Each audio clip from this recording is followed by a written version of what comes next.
Vijay Jananayakudu Balakrishna Bhagavanth Kesari remake అన్నదానికి clarity వచ్చేసినట్టేనా?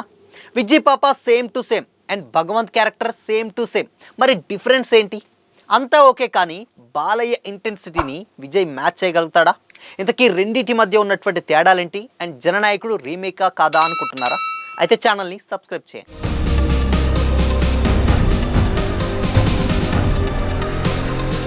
Hi, hello, welcome to Disha TV. Thalapathy Vijay హీరోగా act చేస్తున్నటువంటి లేటెస్ట్ మూవీ జననాయకన్. ఇది విజయ్ కెరీర్లో చివరి సినిమా. హెచ్ వినోద్ డైరెక్షన్లో రాబోతున్నటువంటి ఈ యాక్షన్ థ్రిల్లర్ను తెలుగులో జననాయకుడు పేరుతోటి రిలీజ్ చేస్తున్నారు మేకర్స్. ఇందులో పూజా హెగ్డే హీరోయిన్గా యాక్ట్ చేస్తుండగా Mamitha Baiju, Bobby Deol important characters play చేస్తున్నారు. ఇప్పటికే షూటింగ్ కంప్లీట్ చేసుకున్నటువంటి ఈ మూవీ సంక్రాంతి కానుకగా ఆడియన్స్ ముందుకు రానుంది. ఈ సందర్భంగా లేటెస్ట్గా ట్రైలర్ను లాంచ్ చేశారు మేకర్స్. పవర్ఫుల్ యాక్షన్తో పాటుగా బలమైనటువంటి ఎమోషన్స్ నిన్నటువంటి మాస్ ఎంటర్టైనర్గా జననాయకుడు సినిమాని రూపొందించినట్లు తెలుస్తుంది. బాలకృష్ణ భగవంత్ కేసరి రీమేక్గా విజయ్ సినిమా రాబోతుందని చాలా రోజులుగా వార్తలు వస్తున్నాయి. ఈ ట్రైలర్తో ఆ వార్తలపై ఓ క్లారిటీ వచ్చేసింది. అనిల్ రావుపుడి కథతోనే ఈ సినిమా తీసినట్లు కూడా డెఫినెట్గా స్పష్టమైంది. అందులో ఎలాంటి డౌట్ లేదు. కాకపోతే తెలుగులో కంటే ఇంకాస్త పెద్ద స్కేల్లో రూపొందించినట్లు కూడా తెలుస్తుంది. విజయ్ చివరి సినిమా కావడం, పొలిటికల్స్లోకి ఎంట్రీ ఇవ్వడంతో కొన్ని మార్పులు చేసినట్లు కూడా అర్థమవుతుంది. భగవంత్ కేసరి సినిమాలో నందమూరి బాలకృష్ణ, శ్రీలీల, కాజల్ అగర్వాల్, అర్జున్ రాంపాల్ ఇంపార్టెంట్ క్యారెక్టర్స్లో యాక్ట్ చేయగా జననాయకుడిలో విజయ్, మమితా బైజు, పూజా హెగ్డే, బాబీ డియోల్, ప్రకాష్ రాజ్ కనిపించారు. అక్కడ శ్రీలీల పాత్ర పేరు కూడా విజయ్, ఇక్కడ మమితా క్యారెక్టర్ పేరు కూడా విజయ్నే.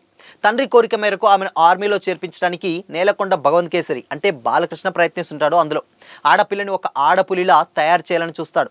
ఈ క్రమంలోనే రాహుల్ స్వాంగితో భగవంత్ కేసరి ఫైట్ చేయడాన్ని చూపిస్తారు. జననాయకుడు ట్రైలర్లో కూడా విజయ్ను ఆర్మీలో చేర్పించడమే లక్ష్యంగా విజయ్ ఆమెను ట్రైన్ చేస్తున్నటువంటి రెండు సినిమాల్లోనూ హీరో ఫ్లాష్ బ్యాక్లో పోలీస్ అండ్ ఒక కేసులో జైలుకి వెళ్తారు. రెండు సినిమాలకు సంబంధించినటువంటి మెయిన్ స్టోరీ, థీమ్, క్యారెక్టర్స్, సేప్టప్ అంతా కూడా సేమ్ టు సేమ్ ఒకేలానే ఉన్నాయి. కొన్ని సీన్స్ యథాతథంగా దించేశారు కూడా. అక్కడక్కడ అర్జున్ రాంపాల్ని హ్యాండిక్యాప్డ్గా చూపిస్తే ఇక్కడ మాత్రం బాబీ డియోల్ని ఆ క్యారెక్టర్కి అలాంటి లోపాలేవి లేకుండా చూపించినట్లయితే తెలుస్తుంది. ప్లాన్ ఓఎం అంటూ కూడా జననాయకుడు అండ్ కథను పాన్ ఇండియా లెవెల్కి తీసుకుపోతున్నట్లయితే అర్థమవుతుంది. బహుశా ఇదే స్టోరీ నుంచి రీమేక్ని వేరు చేసేటువంటి అంశం కావచ్చు. జననాయకుడు మూవీలో ప్రకాష్ రాజ్, సునీల్ ప్రియమణి అండ్ ఇక గౌతమ్ మీనన్ తదితరులు కూడా ఇందులో మెయిన్ క్యారెక్టర్స్లో యాక్ట్ చేశారు. అనిరుద్ రవిచంద్రన్ ఈ సినిమాకి మ్యూజిక్ అందించారు. కేవీఎన్ ప్రొడక్షన్ పతాకంపై వెంకట్ కె నారాయణ భారీ బడ్జెట్తో ఈ సినిమాని ప్రొడ్యూస్ చేస్తున్నారు. ఈ సినిమా సేమ్ టైం జనవరి 9నే తెలుగు అండ్ తమిళ్, హిందీ భాషల్లో కూడా రిలీజ్ చేయనున్నారు. ఎట్టకేలకు జననాయకుడు ట్రైలర్ వచ్చాక అందరి డౌట్లు తీరిపోయాయి. షూటింగ్ స్టార్ట్ అయినప్పటి నుంచి ఇది భగవంత్ కేసరి రీమేకేనా అనే ప్రచారం జరుగుతూనే ఉంది. కానీ టీం ఎప్పటికప్పుడు కూడా దాన్ని ఖండిస్తూనే ఉంది. అనిల్ రావుపుడి అండ్ హెచ్ వినోద్ దీని గురించి నేరుగా రియాక్ట్ అవ్వకపోయినా ఆ మాటలు కూడా చాలాసార్లు దాటివేసేచ్చారు. ట్రైలర్ వచ్చాక మాత్రం ఓ ఫుల్ క్లారిటీ అయితే వచ్చేసింది. సగం ట్రైలర్ పైగా విజువల్స్ రెండు సినిమాల్లో ఒకేలా అనిపించాయి. ఫ్యాక్టరీ ఫైట్తో మొదలుపెట్టి జైలు ఎపిసోడ్ దాకా కూడా మక్కి అంతే సేమ్ టు సేమ్ దించేశారన్న పోలికలు ఉన్నాయి. పొలిటికల్గా అదనపు మెరుగులు దిద్దారు, కానీ ఓవరాల్గా చూసుకుంటే సేమ్ టు సేమ్ అంటూ ట్విట్టర్లో స్క్రీన్ షాట్లు అయితే పెట్టేస్తున్నారు. ఇదిలా ఉండగా ఎంత రీమేక్ అయినా భగవంత్ కేసరిలో ఉన్నటువంటి ఇంటెన్సిటీ ఇప్పుడు జననాయకుడిలో విజయ్లో కనిపించలేదని చెప్పాలి. బడ్జెట్ పరంగా పెద్దదే కావచ్చు, కానీ అనిల్ రావుపుడి టేకింగ్ అండ్ బాలయ్య వయస్సు ప్లస్ హుందాతనం, తమన్ మ్యూజిక్ ఇవేవైతే ఉన్నాయో మెయిన్ హైలైట్స్గా నిలిచాయో అవేవి కూడా విజయ్ మూవీలో మిస్ అయినట్టుగా అయితే తెలుస్తుంది ట్రైలర్ చూస్తే. పైగా బాబీ డియోల్ విలనిజం మరింత వైలెంట్గా మార్చడంతో పాటు డార్క్ నైట్ తరహాలో ఏదో రొబాటిక్ తరహా పోరాట సీన్స్ ఒకటి పెట్టడం కొంత ఆర్టిఫిషియల్ లుక్ని ఇచ్చేసింది.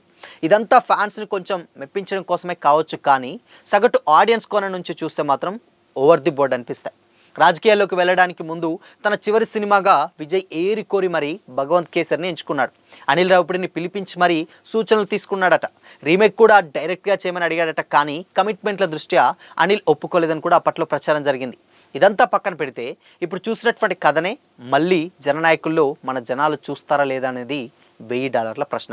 స్ట్రైట్ సబ్జెక్ట్ అంటే ఖచ్చితంగా తెలుగు సినిమాలకు కాంపిటీషన్ అయ్యేది, కానీ రీమేక్ అయిపోయి ఆ ఛాన్స్ తగ్గించేసుకుంది. మరి తెలుగు సినిమా రీమేక్ని తెలుగు ఆడియన్స్ ఎలా రిసీవ్ చేసుకుంటారో చూడాలి. అండ్ విజయ్ లాస్ట్ మూవీ కాబట్టి తమిళ ఆడియన్స్ ఈ సినిమా రెస్పాన్స్ని ఎలా తీసుకుంటారో కూడా తెలియదు, ఎందుకంటే ఇది తెలుగు సినిమా రీమేక్ కాబట్టి. సో మొత్తంగా ఏదేమైనప్పటికీ కూడా ఇటు రెండు సినిమాలు కూడా వేరు అన్నదానికి చెక్ పెట్టేసి డెఫినెట్గా జననాయకుడు భగవంత్ కేసరి రీమేకే. కాకపోతే దానికి కొంచెం పొలిటికల్ టచ్ ఇచ్చారు అండ్ దానికి వేరే ఒక చిన్న సీన్ ఒకటి, ఒక 2, 3, 6, 3, 4 సీన్స్ ఒకటి యాడ్ చేసి రెండింటిని మిక్స్ చేసిన సినిమానే జననాయకుడు. సో మరి ఇది ఎలాంటి యాక్షన్ సీక్వెన్సెస్ ఉంటుంది అండ్ దాని తర్వాత కొంచెం కొత్తగా ఏమైనా ఉన్నాయంటే పొలిటికల్ డ్రామానే. ఆ పొలిటికల్ డ్రామాని ఏదైనా కొత్తగా తీయించవచ్చు కానీ బట్ భగవంత్ కేసరి మాత్రం same to same and police officer character కూడా సేమ్ టు సేమ్. అన్నీ కూడా ఫస్ట్ హాఫ్ మొత్తం సేమ్ లాగానే కనిపిస్తాయి. కాకపోతే ఆ పొలిటికల్ ఆ టచ్ అనేది ఏదైతే ఉందో అది విజయ్ పొలిటికల్ ఎంట్రీ ఇస్తున్నారు కాబట్టి మేబీ కొంచెం సినిమాకు ప్లస్ అవుతుంది కాబట్టి ఆయన కెరియర్ కూడా ప్లస్ అవుతుంది కాబట్టి దాన్ని తీసుకున్నారు.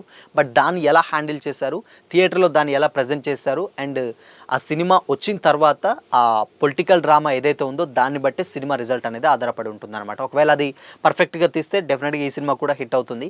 ఒకవేళ అది కొంచెం బ్యాలెన్స్ చేయకపోతే క్రెడిట్ మొత్తం బాలయ్యకి వెళ్ళిపోతుంది. బట్ ఏదేమైనప్పటికీ కూడా బాలయ్య ఇంటెన్సిటీని విజయ్ మ్యాచ్ చేయలేరు అన్న కామెంట్స్ ఇప్పుడు సోషల్ మీడియాలో అయితే వైరల్ అవుతున్నాయి. బట్ అది కదా బాలయ్య రేంజ్ అని కూడా అంటున్నారు. బట్ విజయ్ లాస్ట్ సినిమాని బాలయ్య చేసినటువంటి సినిమాని ఏరుకోరి తీసుకున్నాడంటే అది కదా బాలయ్య మజాకా అండ్ బాలయ్య రేంజ్ కూడా ఇలానే ఉంటుందని కూడా మరికొంతమంది కామెంట్ చేస్తున్నారు. సో ఏదేమైనప్పటికీ కూడా ఈ సినిమా కొంచెం అటు రాజాసాబ్ ఇటు జననాయకుడు రెండు ఒకే రోజు కాబట్టి డెఫినెట్గా తెలుగులో ఫస్ట్ రాజాసాబ్ తర్వాత జననాయకుడు వస్తుంది. కాకపోతే MSG1 ఉన్నాయి కాబట్టి ఇవి రీమేక్ కాబట్టి కొంచెం చూసినటువంటి సినిమాలే కాబట్టి కొంచెం హోల్లో పెట్టే ఛాన్సెస్ కూడా లేకపోలేదు. సో తెలుగు నుంచి కొంచెం ఇబ్బంది. బట్ తమిళ్ మిగతా లాంగ్వేజ్ మాత్రం డెఫినెట్గా విజయ్ సినిమాలు అయితే ఆబ్వియస్లీ చూస్తారు. సో చూడాలి మరి.